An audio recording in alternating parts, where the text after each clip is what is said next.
So I'm in here in the lab going over some notes of mine and do some invites. So I'm going over some notes of mine and I said, well, maybe I should tell some people what I'm looking at because I have to keep track of everything going on without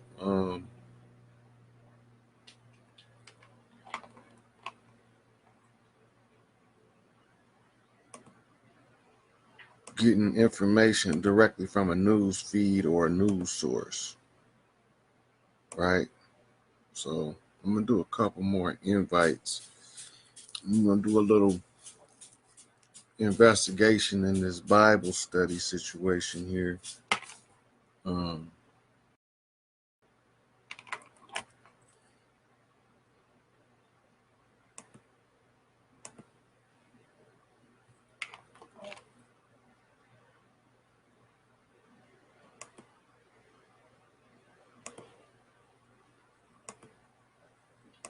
couple more, y'all, and then we're gonna get started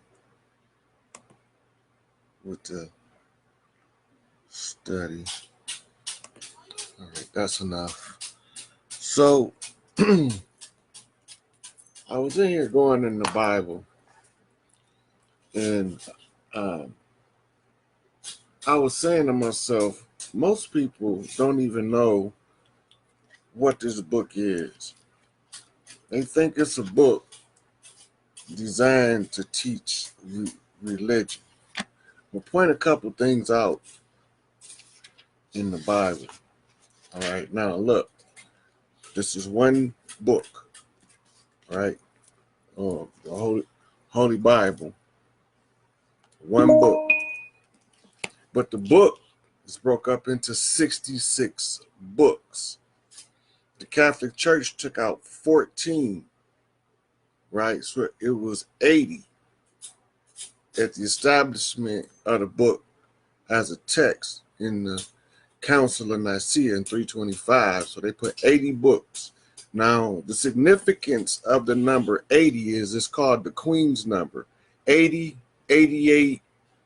The 80 is 130, which is the 13, cancel out the 0, which is what they call a queen seat. 88 is the queen sitting on the queen seat. So we got the eights. So it was originally 80 books. So it was a queen's number. So that tell me that something about this has to have some type of matriarchal significance that has been stripped down to a patriarchal, because the 6 is the representation of the number of the man. All right, now, so when you go in there, you wonder, one of the things that prompted me to do this is every time somebody say they Jesus Christ, bam, they automatically know they're lying.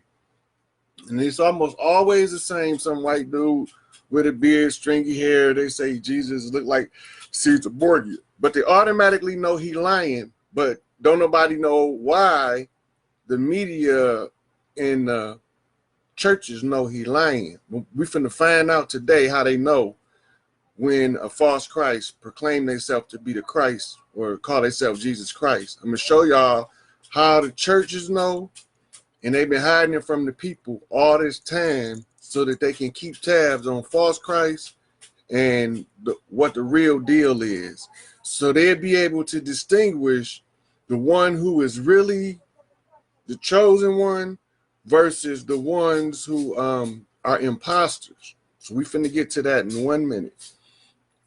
Okay, so now in this book, in the Old Testament, it say God is not a man that he should lie, nor the son of man that he should repent. Now, when you say son of man, you're talking about a Y chromosome being involved. So he's not a man that he should lie, nor the son of man that he should repent. So then in another part, it tell you in the New Testament that God is God is not a man, but a spirit. And those who worship him should worship in spirit and truth. Now, the trick come in is when they use the word espiritus in the Latin, which is the curios, or the spirit, or the soul essence. This is a feminine gender. So this is when they take the Holy Ghost out of the pantheon of the mother, the father, and the child, and they masculate it and make it into a male disincarnate figure. But all the time, the code is hidden in the word, because the spiritus is the feminine word for the spirit, whereas the word for soul is more masculine. And so they trick you right there. So now that we know that this spirit, or the Holy Spirit as they call it, is a feminine force, because you got to have the feminine with the masculine. Now, here's another thing they're not telling us. There's two people with the words in red, and this is how you know. They're not always talking in agreement. Example, in John, they're getting ready to go to the garden, and the one they call the Son of Man tell Peter, go sell off all your garments and buy up swords and knives. So he getting ready for war. Matthew 10:34, he said, I come not to bring peace, but a sword. I come, they didn't do about turning people against each other or causing a disruption, separating the wheat from the chaff. But the other one is saying, love your enemy as yourself, teaching brotherly love, what they call as the Philadelphia. But all of these things is there for a reason, and it's all trickery. Now, the reason this book is broke up into chapters, then you're going to notice, books. Now, it's one book, but it's broke up into 66 books. And each one of these 66 books is broke up into chapters. And each chapter is broke down into verses. Why is that? Why is it if I pick up another book and I open it up, it got chapters, but the book's not broke down into verses in there. It's just a book. It's just written like this, no verses. Like, we can't read if you don't put it in a verse. We won't be able to read what it say. But we can read it in this book. But in this one, it got to be in verses. Now, peep game. All what you call religious text is written on the same format. Peep game. All so-called religious text written on the same format. The only other places where you see things broke down in small bites like this is in the law. So now we're looking at Levitical law. The Levitical law coming from the book of Levi, from the tribe of Levi in the book of Leviticus. And that's what Leviticus is, a book of Levitical laws. So now you take this book and you're looking at it and you're thinking about, before the Nicene Council got a hold of it, organized it into 80 books, broke it down in the lesser books, chapters and verses. What did it look like and what was its purpose? So basically now we need to know, what's the source material for this document? And are there tales in here that give us clues as to the source documents for this book? So the source document. So yeah, the name Abraham is not a Hebrew word, so to speak. The word Abraham, Ab, is heart in hieroglyphics. And Ra means God, or the highest, or the most high God. And the Chem means the black, which is the science. It's the science of the black, or what they call it, the Nun. So now we're looking at a Nun that is a heart, a God, or the black God, Ra, his heart. When you go to the Book of the Dead, there's only one referred to as the heart of Ra. And that's the queen of heaven and earth herself, Isis. Now we go back to the New Testament and we start to understand the story of Isis being producing her own child through parthenogenesis. Now, this is after her husband died, and then her child became known as the widow's son. So this means that in order for us to be able to source this back, I would have to be able to find Isis and her son both fulfilling a similar role, but being in two different places in the book in context. I'm going to show you what I'm talking about. So in Revelations, in chapter 5, you go to Revelations chapter 5, it talks about this guy.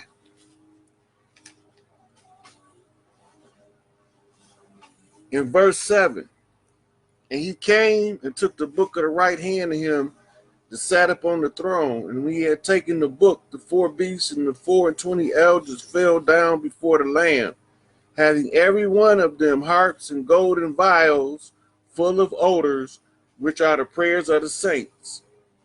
And they sung a new song, saying, Thou art worthy to take the book and to open the seals thereof, for thou wast slain and hast redeemed us to God by thy blood out of every kindred, tongue, and people and nation. Now, according to the book of Revelations, Christ has not returned yet, but here's somebody they calling a lamb. They saying they've been slain for the sake of all of the people around the world, but Christ haven't came back yet in the timeline of the text. You got to pay attention, because your preachers don't want you to know this is how they discover if a false Christ is present, because he won't know the answers that I'm about to give you. So when you go through the book, you find that the Christ don't appear personally until chapter 21. It's saying, I saw a new heaven and a new earth. For the first heaven and the first earth are passed away, and there was no more sea. Right? And I, John, saw the holy city, New Jerusalem, comma, coming down from God out of heaven, comma, prepared as a bride adorned for her husband. Now, mark that. It didn't say like the great jewels of the king. It said adorned like a bride for her husband, but there's several breaks with commas in there, which means there's a whole set of ideas being woven together. And in the studies in the temple would tell us to pay attention to the breaks. So it's telling you some different things. Now, in order to determine what this is, we got to read a little further. And it said, and I heard a great voice out of heaven saying, Behold, the tabernacle of God is with men. So now, if the tabernacle of God, which is the Son, as they say in the book, is with men already, who is this coming out of the heaven adorned like a bride? Right? Okay. And he will dwell with them. Now, this is the one they say in the tabernacle of God, and they shall be his people. And God himself shall be with them and be their God. This is not a substitute. It's not a prophet. This is not a messenger. God himself. But who is it in this New Jerusalem adorned like a bride? This is what we got to pay attention, because there's two things going on, and they got y'all thinking it is one person, but it's two people. It's the queen of heaven and earth and her son, what they call the widow's son, which they call Hiram, which we finna go into a little bit deeper here. All right, now. And God shall wipe away all tears from their eyes, and there shall be no more death, neither sorrow nor crying, neither shall there be any more pain. For the former things are passed away. And he that sat upon the throne, behold, I make all things new. And he said unto me, Write, for these words are true and faithful. So that means that all that stuff they just said, I'm telling you, this is true and faithful. Now notice, the New Jerusalem coming down like a bride, but this dude already right here. Now watch what happened next. In verse 6 it said, and he said unto me, it is done. I am Alpha and Omega, the beginning and the end. I will give unto him that is athirst of the fountain of the water of life freely. He that overcometh shall inherit all things, and I will be his God, and he shall be my son. Now, this is the New Jerusalem character talking about the God that's going to be on earth, that's going to be your God forever, saying that that person's going to be the God of that God. And that God that's saying this is sitting on the throne saying, this is my son. It's right here in the book. Verse 7, chapter 21. That's 3 sevens. So you got the 3 sevens to the 4 7. He that overcomes shall inherit things, and I'll be his God, and he shall be my son. But we ain't done yet. I'm finna show you how it's 2 different people. Now watch what happened. But the fearful and unbelieving and the abominable and murderers and the whoremongers, the sorcerers and the idolaters and all liars shall have their part in that lake which burneth with fire and brimstone, and which is the second death. Now watch this. And there came unto me one of the 7 angels, which had the 7 vials full of the 7 last plagues, and talked with me, saying, come hither, I will show thee the bride, the Lamb's wife. Now remember who the Lamb was. The Lamb was the dude that opened the book.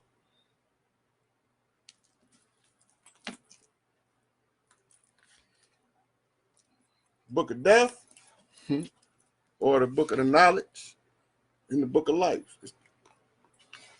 Book. So they said one person was going to read it. So I read it. So now here we go. I'm going to show you how it goes. Now we done figured out that there's 2 people that's being masqueraded as one Christ. Now, can we prove this anymore? If you get a Strong's Concordance and you look up the word Jesus in Greek, you're going to see the word I-E-S-O-U-S as the Greek word for Jesus.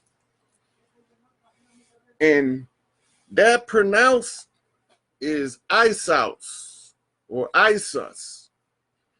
Now, when you got to apply the rules of grammar, you have to break it down according to the rules of grammar. The capital I silences the E that follows. So you got I straight to the S. Then you have the O and the U, which makes the U have the long sound because it follows the O after the consonant. So you are actually saying by pronunciation, Isus. All right. So the word that they telling you is Jesus is a clue right there with the letter J. Now, how do you know this? King James' name was not originally King James. And we know that the prophecy said that James would be made a fisher of men. So they created the J specifically to translate the Bible. That's an attention getter. But what happened when you straighten that J out? When you got to think in the terms of secret societies trying to be upright. If you straighten that fish hook out, you get an I. And in the word James in Greek is Ionis, which means the fish. So that's your clue that something here is an anomaly to be looked at. And the only thing that stands out odd is the letter J being created for the translation. So now I got to examine the history of the J, and it stopped at 500 years at the translation of the Bible from the Latin to the English. So now if it's 500 years old, then how can I be saying Jesus is 2,000 years old and I'm a follower of Jesus the Christ? I have to be following somebody else.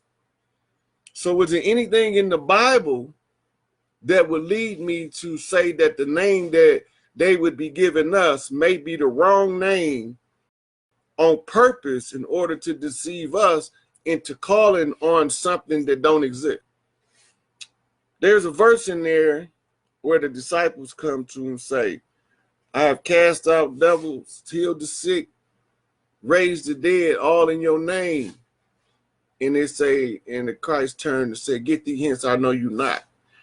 Now, they specified they done it in their name, and the Christ specified, I don't know who you are. They believed that they was doing something in the name of the Christ. And the Christ still said, I don't know who you are. The only way that can happen is they got to be using the wrong name. Because they said the power is in the name. So if they were using the correct name, the Christ would have acknowledged them unless the name wasn't correct. So look at the name again. So now, they give you 4 gospels: Matthew, Mark, Luke, and John. But when they dig up the Nag Hammadi library, they find more gospels. The Gospel of Thomas, the Gospel of Martha, the Gospel of Mary of Magdala, the Gospel of Judas Iscariot, the one they say betrayed the Christ. All these things, they still don't tell you the truth. So we're going to get into that, the lie and the truth, and how they know false Christ. So every time they see a guy that they want to condemn, like Manson never claimed to be Christ, but they accused him of claiming to be the Christ in order to persecute him, because then he grew the beard and everything, because in order to preserve his life, he had to play the role at that point. But he never said he was the Christ, or he never said he was Jesus. But every time, they always know that if somebody say they Jesus, they blow up on him and say he's lying, especially if he started a massive following. That's because they know that the character that we call Jesus is not a man. That's Isis, right? That's the queen of heaven and earth. You know, so I'm going to look over in the comments in case anybody got any questions at this point, because I don't want to get too far ahead of myself. Yeah, share it. Yeah, share it.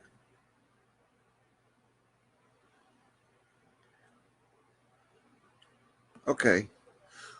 So, damn. Okay, so now in the book,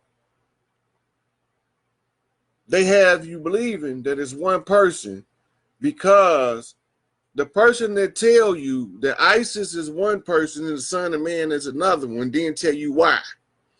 The Son of Man is a derogatory term used to refer to Heru or Horus, or the son of Isis, only begotten of the mother.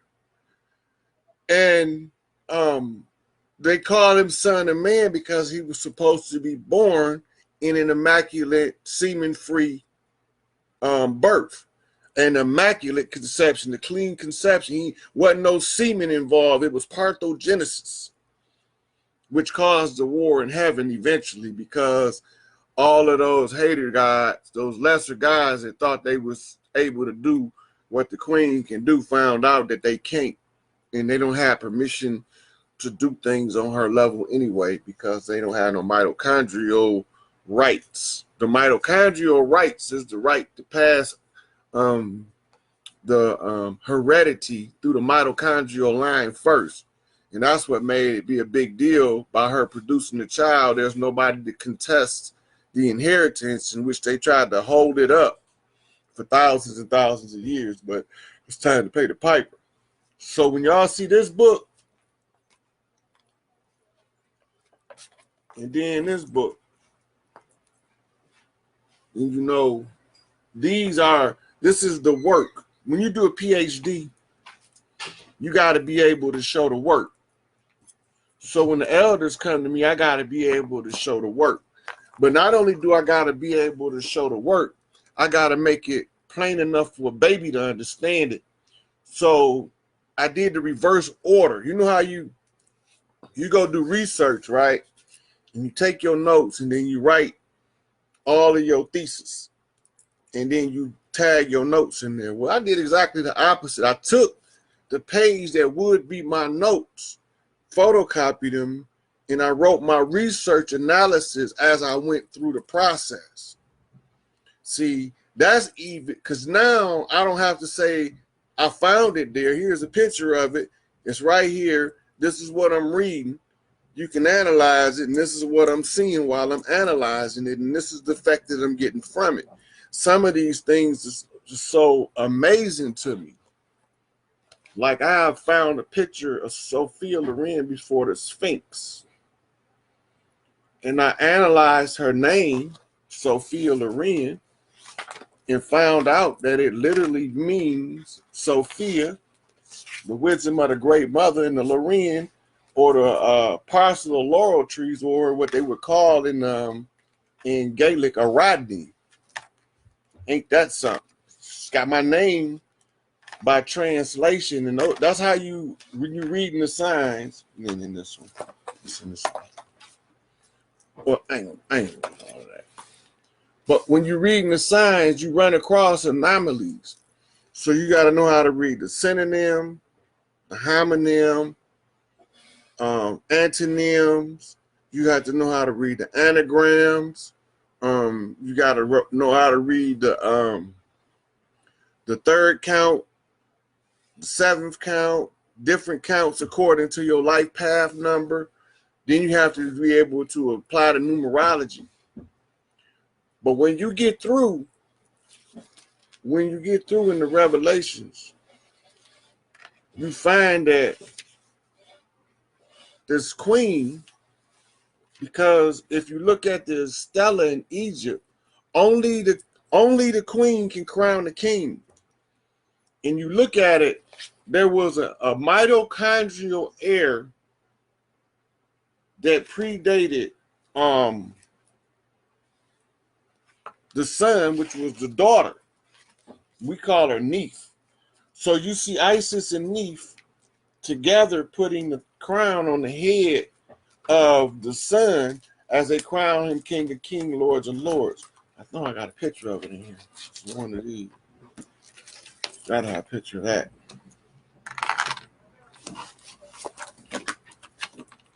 When you see the crowning of the king ceremony, every that's why every pharaoh, as they call them,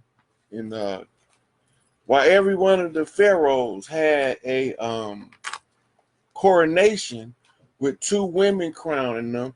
They symbolize the upper and the lower Egypt. See, now this is like the notes. Like when I was looking at the picture of Sophia Loren, but if you see up here in the corner, on this corner, I got little notes written where I'm writing down the names and the meaning of the names. And then even this one got my amazed expression when I seen that it was the place of the laurel trees, or the Rodney. That kind of like threw me for a loop. And then I was going through